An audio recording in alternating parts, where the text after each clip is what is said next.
Hello students, welcome to VR solver. इस video में हम डिस्कस करने जा रहे हैं सीबीएसई क्लास 10 की बुक फर्स्ट फ्लाइट की fifth poem the ball poem. इसके पोएट है जॉन बेरीमैन। तो चलिए डिस्कस करते हैं fifth poem the ball poem. What is the boy now who has lost his ball? What is he to do? I saw it go, merrily bouncing down the street, then merrily over there it is in the water. So merrily means happily, MERRILY. Merry means to be happy. Poetic devices. What is the boy now who has lost his ball? What और who इसमें शुरुआत हुई है same letter W से, so it is alliteration. Merrily over, there it is in the water. So this is oxymoron. Oxymoron कब होता है? जब कोई दो बातों में कॉन्ट्रास्ट हो, तब ऑक्सीमोरन। सो नाउ बॉल यदि वो पानी में चले गई है, then boy is unhappy. How can somebody be somebody be using the word merrily? इसमें खुशी की कोई बात नहीं है, तो यहां पर एक ही लाइन में खुशी और दुख दोनों को दिखाया गया है। So therefore it is oxymoron. What is he to do? What शब्द को रिपीट हुआ है, इसलिए repetition. What is the boy now who has lost his ball? What is he to do? Now दो कंसेक्यूटिव लाइन जो है वो same word से शुरुआत हुई है, so it is anaphora. Similarly next two lines merrily bouncing and merrily over से शुरुआत होती है, तो ये दो लाइन भी जो है सेम वर्ड मैरीली से शुरुआत हुई है। देयरफॉर इसमें जो पोएटिक डिवाइस है वो है एनाफोरा। पोएट कह रहे हैं a boy was playing in the street, गली में सड़क पर खेल रहा था। उसके पास एक बॉल थी जिसके साथ वो बड़ी मस्ती से खुशी में खेल रहा था। बॉल सड़क पर बार बार उछल रही थी, कूद रही थी। Boy was very happy. अचानक बॉल लुढ़कती हुई चली गई पानी में, जो पास ही में पानी का एक बड़ा सा जमा हुआ था, और अब बॉय जो है उस पानी से बॉल को निकाल नहीं पा रहा है। तो now boy is very sad. अब वो पोएट कहते हैं, अब बताइए, जब उसकी बॉल खो गई है, पानी में डूब गई है, वो पानी से निकाल नहीं पा रहा है, what will the boy now do? No use to say, o there are other balls.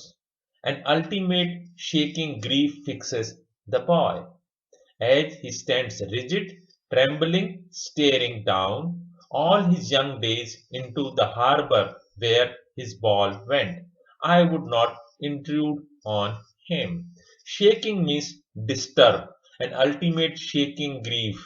ऐसा दुख जिससे वो बिल्कुल पूरी तरह डिस्टर्ब हो गया है। ग्रीफ मैंने दुख, अल्टीमेट का मतलब होता है एक्सट्रीम। रिजिड मोशनलेस, कोई हरकत नहीं है। ट्रेम्बलिंग, कांपते हुए। Shaking, quivering. हार्बर का वर्ड का प्रयोग यहां पर हुआ है पूल ऑफ वाटर के लिए, और इंट्रूड का मतलब होता है टू डिस्टर्ब करना। किसी कोई व्यक्ति अपना कार्य कर रहा है, उसमें आप जबरदस्ती इंटरफियर करते हैं, तो उसको इंट्रूड कहा जाता है। पोएटिक डिवाइसेस काफी सारी हैं, तीनों एलिटरेशन है। अनेक लाइंस में आप देखेंगे कि वर्ड्स हैं जो कि सेम लेटर से शुरुआत होती है। As he stands rigid, trembling and staring all his young days into the harbor, his and harbor. His ball went, I would not intrude on him, his and him. Same letter से start होते हैं, so the poetic device is alliteration. Now poet कह रहे हैं, it is no use, कोई फायदा नहीं है। आप उस लड़के को कहो कि भाई हम तुम्हें दूसरी बॉल ला देंगे, क्योंकि उसकी भावनाएं, उसके इमोशंस तो उसी पुरानी बॉल से जुड़ी हुई हैं।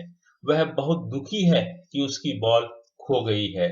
वह चुपचाप खड़ा हुआ है, कोई हरकत नहीं है, और उस पूल ऑफ वाटर यानी कि जहां पर वो पानी का जगह, शायद वो कोई बड़ा तालाब था या पानी का बहुत सारा पानी इकट्ठा हो रखा था, उसे वह ध्यान से देख रहा है, चुपचाप हसरत भरी निगाहों से देख रहा है। उसको ऐसा महसूस होता है कि उसके खेलने कूदने के सारे दिन पानी में डूब गए हैं। उसे पोएट की बिल्कुल भी हिम्मत नहीं है कि वह उस लड़के को डिस्टर्ब करे, उसके विचारों को डिस्टर्ब करे, क्योंकि पोएट ये चाहता है कि वह बालक भी यह समझ जाए कि इस जिंदगी में नुकसान को सहना भी बहुत ज्यादा जरूरी है।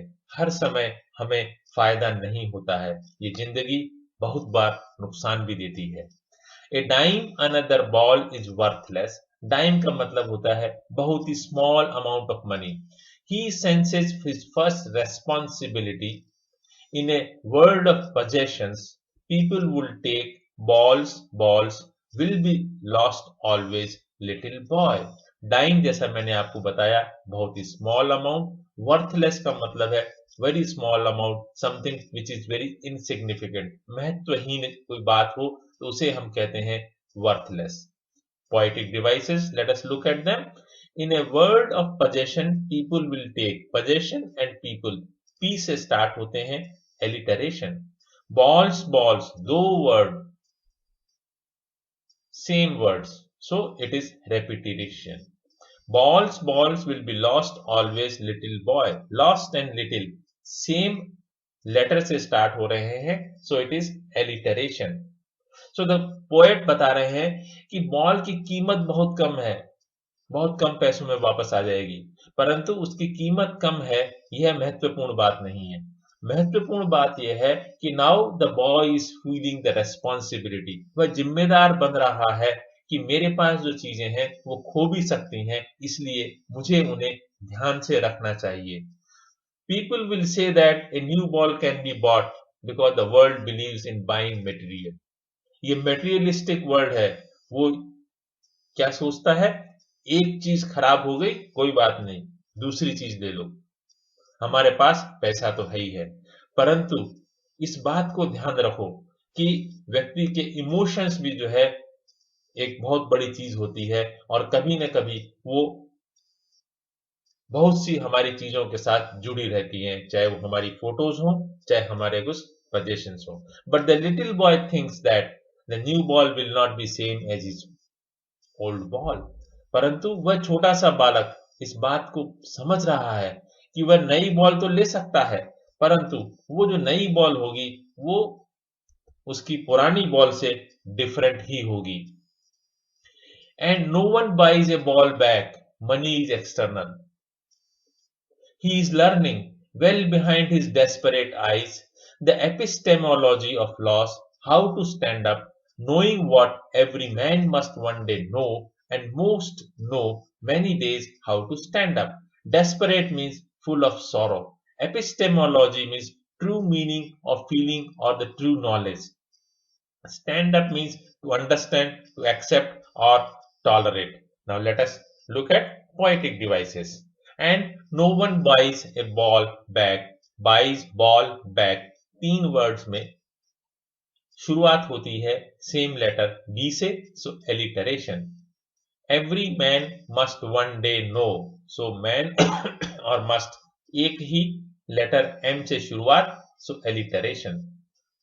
And most know many days, once again most और मैनी सेम लेटर एम से शुरुआत होती है, सो इट इज एलिटरेशन।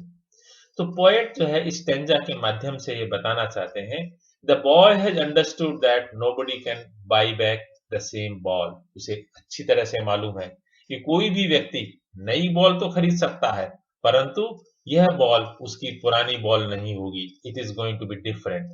इसीलिए मनी जो है वो इमोशंस दोनों एक्सटर्नल अपार्ट है, यानी दोनों अलग अलग बातें हैं। मनी इमोशंस को कंट्रोल नहीं कर सकता है, और emotions can not buy money. वह लड़का जिंदगी का एक सच सीख रहा है। This learning can be seen in his eyes which are full of sorrow. और वो जो शिक्षा उसे मिली है वह हम उसकी आंखों से समझ सकते हैं कि वह कितना दुखी है। वह ये समझने की कोशिश कर रहा है कि जिंदगी में नुकसान भी होता है और नुकसान को सहन करना कितना जरूरी है। one day everyone will understand how to bear the loss. बहुत बड़ी बात कही है पोएट ने कि जिन लोगों को कभी न कभी यह पता चल ही जाता है कि नुकसान को सहन करना कितना जरूरी है. Many days before, some people have understood how to tolerate a loss. बहुत से लोग सीख भी चुके हैं कि नुकसान को सहन करना कितना आवश्यक है, परंतु यह यंग बॉय, यह छोटा सा लड़का आज सीख रहा है कि जीवन में नुकसान भी होता है और हमें उसे सहन करना पड़ता है, अपनी इमोशंस को कंट्रोल करना पड़ता है. तो यहाँ पर यह वीडियो समाप्त होता है. Keep watching our channel and our website wearesolver.in for such more contents. Thank you very much for being with We Are Solver.